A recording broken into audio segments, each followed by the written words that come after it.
It's so easy to become overwhelmed by the tidal wave of horrors that are pouring out from this regime and crashing into us every single day. It's unreal how quickly our democracy, our way of life is being dismantled. And it's even more unreal how many Americans at this point in the authoritarian takeover of the US are blissfully ignorant as to what is happening. They're a little higher up the beach and it hasn't hit them yet.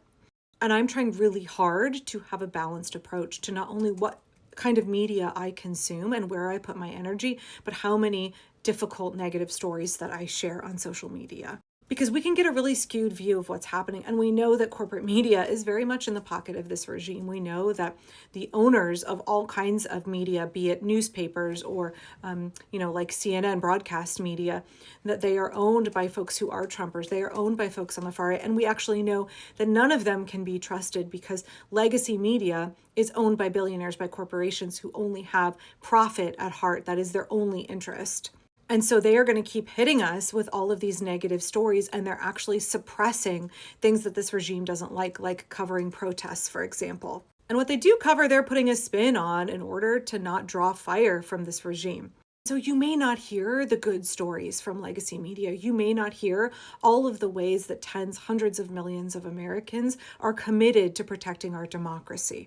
I know that what Chuck Schumer did last week took up a lot of my content. It took up a lot of space in the media ecosystem. It was such a crushing disappointment to see establishment Senate leadership let the American people down so hard. Of course, legacy media just wanted to pounce all over that. Look at how divided the Democrats are. Look at how their leadership is inept. Look at how Donald Trump is praising Chuck Schumer. But I have not seen the same level of coverage for leaders in the Democratic Party who are up and coming, who want to support the working class, who understand the problems of the working class and want to work to fix it. While establishment Democrats in Congress are in the pocket of billionaires, they are the super wealthy and they are controlled by the super wealthy and corporate interests, which makes them in many ways aligned with the MAGA side, aligned with the fascist regime, aligned with the GOP in Congress. There are so many members of the Democratic Party who understand the working people and want to represent us and don't want to be ruled by corporate interests. They want to make a better America. They want to make a functional government that serves the American people. They want to take our tax dollars and have them fund the programs and infrastructure that improve our quality of life, that keep us safer and healthier and more prosperous, rather than using the tax dollars of the working class to line the pocketbooks of the super rich. And those leaders in the Democratic Party are not getting as much press as they should. And so you might not have seen yesterday's rally in Arizona as part of Bernie Sanders and AOC's Stop Oligarchy tour. It was covered in the Arizona Mirror yesterday, March 20th, by Jared McDonald-Evoy. I want to read a little bit of that, and then I want to show you a clip from AOC's speech. Then you'll understand why legacy media is afraid to cover this. Vermont Senator Bernie Sanders rallied a coalition of progressive allies and supporters in Tempe Thursday night to fight back against the chaos in Washington, D.C., created by President Donald Trump's executive orders and departmental cuts. Sanders emphasized a need to separate money from politics. Our fight is to make sure we remain a democracy, one person, one vote, not billionaires buying elections, Sanders said, alluding to the $277 million Elon Musk spent to elect Trump. This event was held at the Mullet Arena, and the internet tells me the capacity there is 5,000 seats, and the reporting is that at least 1,000 people were turned away because the event was over capacity. It's worth noting that last year, Donald Trump held a campaign rally at the same arena, and it didn't even come close to being full. Unlike Trump's October event at the arena, which focused on fears of immigration, the Sanders rally focused largely on issues of economic inequality, a longtime platform of his and his supporters. Both Ocasio-Cortez and Sanders focused on Republican plans to cut programs like Social Security and Medicaid, which would have an outsized impact on marginalized communities that rely on those programs for assistance. Not just marginalized communities, all of our elders. House Republicans passed a budget resolution last week with the help of Chuck Schumer that directs the Energy and Commerce Committee to cut at least $880 billion from programs under its jurisdiction, of which Medicaid is by far the largest. This will be a cut to Medicaid. Republicans have said, lying to their constituents, that they have no intention of cutting Medicaid. But Project 2025, the far-right blueprint for Trump to dramatically reshape the federal government and eliminate social safety net spending that conservatives have long opposed, calls for deep cuts to Medicaid. 600,000 people in Arizona alone will lose medical coverage if Medicaid is cut by 1/3. the scenario that GOP lawmakers are currently proposing after telling all of y'all they were not going to cut Medicaid. Just like they told y'all they weren't going to cut Social Security, except now they're doing it. Dismantling all of our social safety net programs, dismantling the fabric of American society bit by bit. I said in an earlier video that what Trump, Musk, and the GOP in Congress are doing will disproportionately hurt rural red America. And in deeply red rural Arizona, 47,000 folks are going to lose their Medicaid. And in the state, 190,000 children will lose their health care. 1 in 6 seniors in the state will lose their nursing home care. Y'all are not ready for the number of our elders that are about to be kicked out of nursing and memory home care across the country. They're going to be booted out, and we're going to see those memory care and nursing home facilities close because they're going to lose their Medicaid funding.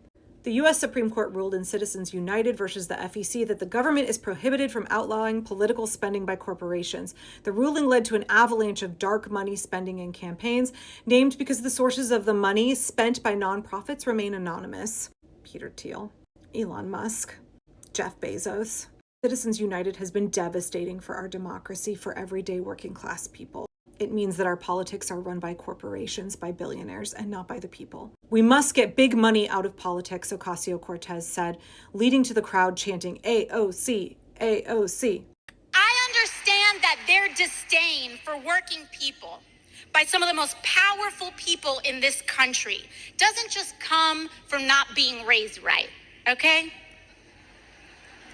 This disdain is shorthand for the right's entire political agenda and a certain ugly kind of politics in this country. And that is lying to and screwing over working and middle-class Americans so that they can steal our health care, Social Security, and veterans benefits in order to pay for their tax cuts for the billionaires and bailouts for their crypto friends. And you know what, Arizona? There's a certain kind of word for this kind of thing: corruption. And I understand what it feels like to watch all of this stack up.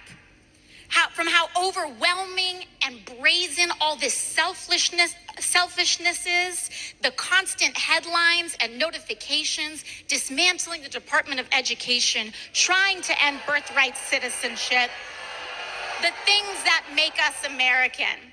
I understand how overwhelming it can feel. And it can make even the best of us want to give in to despair, to feel tired, to feel like there's not much worth fighting for.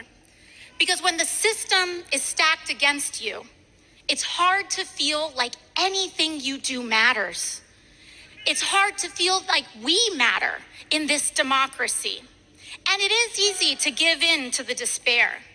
And I can tell you, I know that when I was waitressing and struggling to put food on the table, for a while there, I did. I tried to stop caring. I tried to just keep my head down, work my shifts, and accept that this is just how things are. But that is no way to live, Arizona. It's no way to live. AOC went on to say, we need a Democratic Party that fights hard for us, too. She said this to loud cheers and a standing ovation. I think everything she said in her clip echoed what I said at the beginning of this video, which is that the bad news can feel really overwhelming. But being apathetic, just trying to keep your head down and pretend that you don't care about what is happening to our children, to our neighbors, to our veterans, to the elderly in our communities, to our national parks, to our way of life, that is no way to live your life. We are watching capable leaders for the working class rise up, folks who actually care about us and making America work for us, the people. Leaders who are not bought and paid for by billionaires, folks who will not put profit above people, who will not put corporations above community, who understand what the greatness of the American experiment is.